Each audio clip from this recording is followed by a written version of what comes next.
Today's book summary is Master Your Emotion. In this book, we will understand to live a better life by mastering our emotions, a practical guide to overcome negativity and better manage your feelings. In many ways, the quality of our life depends on our emotion. Our emotions can create a state of peace. On the other hand, if we fail to control negative feelings like shame and fear, they can completely ruin our day. That does not mean you should try to do away with all the negative thoughts and feelings, though. Quite the opposite. They are hardwired into us for a reason.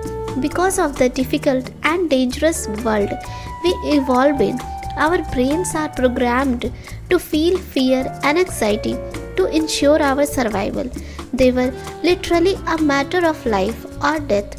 Take the fear or rejection.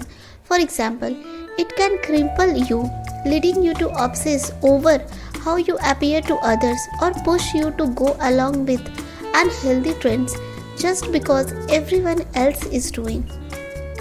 In distant past, being alienated from a community could have spelled doom, cutting the para off from help with gathering food and fending off. The world is much safer now, but the fear of rejection is not going anywhere. So instead, you need to learn to live alongside it. We will take a quick look at how to understand emotion, where they come from, and how you can begin to manage them, even master them to avoid disruptive pattern. Let's start. Chapter 1. Meet your ego, then break free of it. Meet your ego. If you accidentally cut yourself while chopping vegetable, your finger sends an instant panic message to your brain. Stop that. This lets you use sharp tools while also hanging on to all your desires. Negative emotions work in a similar fashion. Like physical pain, they serve a purpose to tell us something is wrong, but they can also keep a powerful hold on us. That grip is especially strong if you are feeling reinforce your identity, the story you tell about yourself. To understand what is meant by this, meet your ego. Ego is often used as shorthand for pride, like saying a star athlete has a huge ego, but can also refer to how we see ourselves. We see our identity is not a real thing, but something we have constructed. Everyone finds their identity in the things they own, their relationship, their gender, and their religious belief, and tell a story about who they are and why they matter. That creation is their ego. Unfortunately, for us and those around us, our egos are built by a self-centered narrative, and consequently, our egos are never satisfied. They push us to bolster our own self-worth by feeling superior to others. For example, I am important because I make $1,000 a year. Then when someone threatens me our self-image with insults or cuts us off in traffic as if we are some kind of nobody, we can't handle it.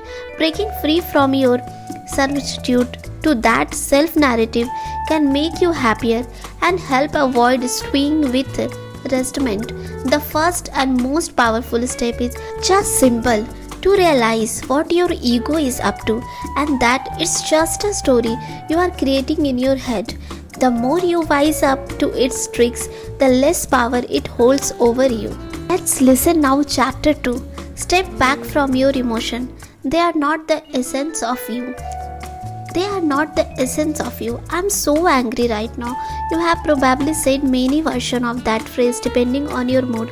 The language is telling. We all think of our emotion as part of our core being. We are angry, happy, or sad. But your feelings are temporary. It's not a permanent feature of your inner being. You can't be happy or sad or angry all the time. This is both bad and good news, as your happiness will fade and your sadness will too. It also means negative emotion don't make you a bad person. Quite the contrary, negative emotion can be helpful because they offer hints of what's going on inside, a chance of self-reflection. Perhaps your anger is triggered by unresolved trauma or a pile-up of emotions like resentment over a past wrong. Whatever the case, it's a red flag for an issue you need to address. Fear may be an indicator that you are no longer in your comfort zone, but that zone is a place of strategy where you don't try any new things or take risk. That's a sign that you should challenge yourself, whether that's opening the restaurant you have always dreamed of or something more simple like applying for a new job or learning a new skill. Procrastination can also stem from fear. People shrink from tackling a task because they think it's too hard and they are worried about failure. There are real world consequences to not dealing with the issue your emotion raise. For example, procrastination can keep you from achieving many valuable goals that are well within your grasp, but that simply shows the usefulness of emotion. Don't obsess over them or feel guilty for having them. Just as we noted, you're not angry or disappointed, you're just feeling that way, and those feelings are fleeting. Recognizing that lets you step back from your emotion and evaluate them critically from the outside. Where are they coming from and why it's coming? If you don't focus on your emotion or embrace them as a core part of who you are, they lose some of their power. Think of them like a clothes. You wear them, but they are not you. You are not liking. You are going to change them later. Chapter 3. Your problems are not real. Odds are you could sit down right now and write out a fairly long list of your problem. Some more painful than others. You are out of coffee. Your boss is a jerk. Your teenager is engaging in disruptive behavior. You are about to lose your home. You have a severe illness. The list goes on and on. It's important to realize, though, that none of these circumstances are painful in and of themselves. They simply exist, neutral facts about the world. The problem is your assumption about how things should be, which can cause real pain. These are your beliefs about what you need to be happy. The upside is that while you cannot change a great many things, you can change your expectation and belief about how the world needs to be. If you don't expect always to have a coffee when you want it, or that other people will always treat you well, or that you will always be happy or healthy and live a long life, you will save yourself a lot of pain. Certainly, it's great if you live a long life, but not everyone does. Put another ways, events in your life have no meaning at all until you interrupt them. You decide that they are good or bad based on your belief, and then you feel emotion based on that interpretation. Consider this example about the weather. A farmer's crops are drying out.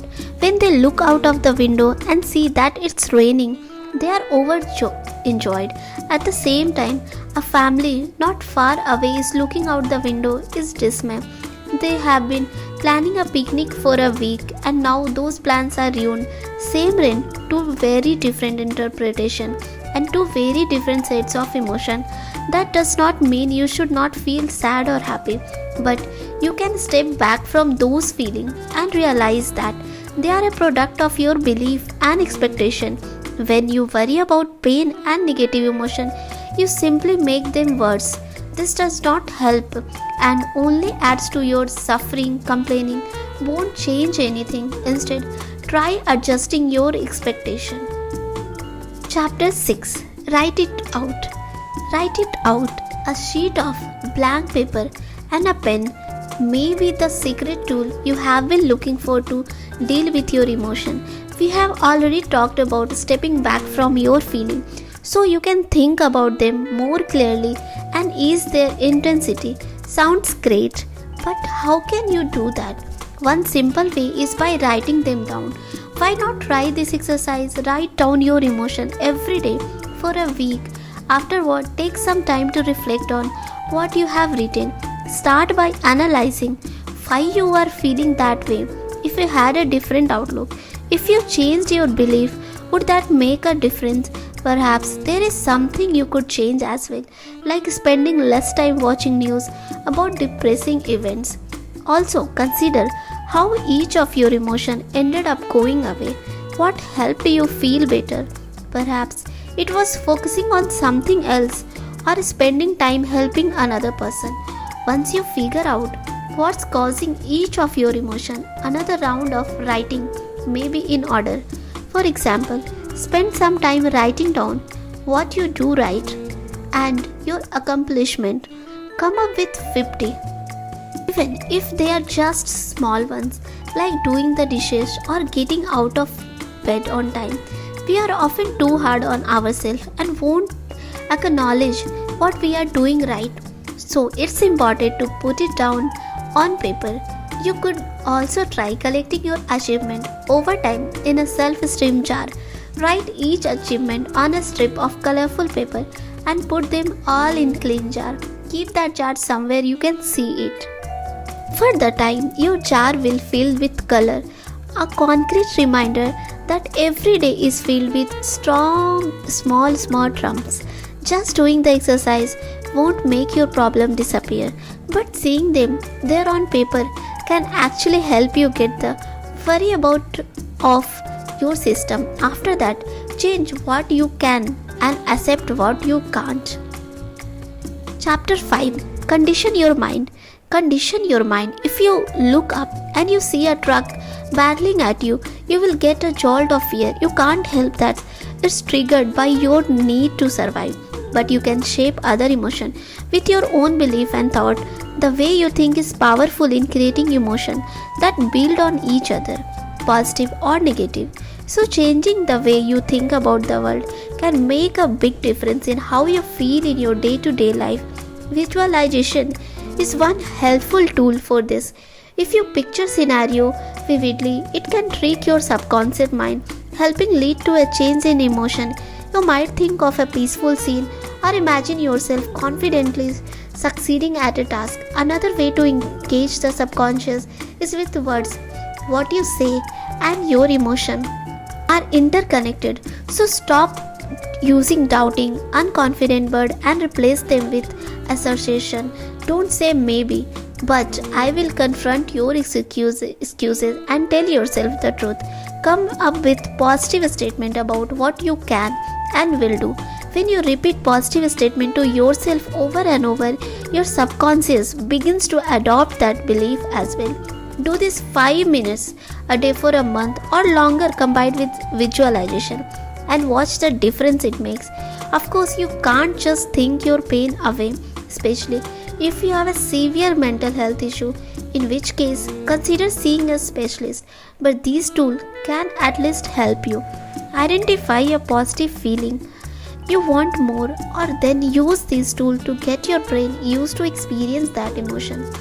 Use positive affirmation and visualization to repeat the emotion and make it stronger. And don't put too much pressure on yourself. Take baby steps. You are not going to reach all your emotional goals overnight. Chapter 6. Mind your body. Feelings are not just connected to words. Taking care of your emotion means taking care of your body too. One survey found that most people who reported anxiety and depression were also not getting enough sleep. Another study found that people who didn't get enough sleep had a higher mortality risk. You have almost certainly noticed that you feel better when you get enough sleep and your emotion follow suit. Take sleep seriously. In addition to going to bed on a regular schedule, you may want to try blackout curtains to create a better sleeping environment. Also, be wary of too much reading on electronic device before bed, as it can disrupt the quality of your sleep too. Staying active is also key. Research shows that regular exercise improve your mood and can even have a similar effect to antidepressant medication. It can also help depression from coming back. You won't be surprised to learn that people who exercise tend to be healthier and live longer, sometimes dramatically so. What may surprise you is that it does not take a grueling routine to make a significant difference. A small amount of regular daily exercise can be a big help, like taking a walk. Even the way you breathe and have an impact. Deep breathing or slow breathing exercise can ease stress and have a calming effect. Your emotions are in tune with your body, so keep your body in key too. The main message here in this book is there is no magic pill to make all your emotion positive. Following the advice won't keep you from ever experience sadness or anger. As we discussed, that would not even be a good thing since you need negative emotion to warn you when there is a problem. Still, you don't have to live at the mercy of your emotion, and there are concrete steps to avoid it. Remember, your emotions are not you. Unhealthy expectation can create unnecessary negative emotion, and mentally stepping outside your emotion and analyzing them and can give valuable perspective. If you set your thoughts on a healthy track and keep your body in key too, your emotion can become useful tool once again. Thank you so much for listening.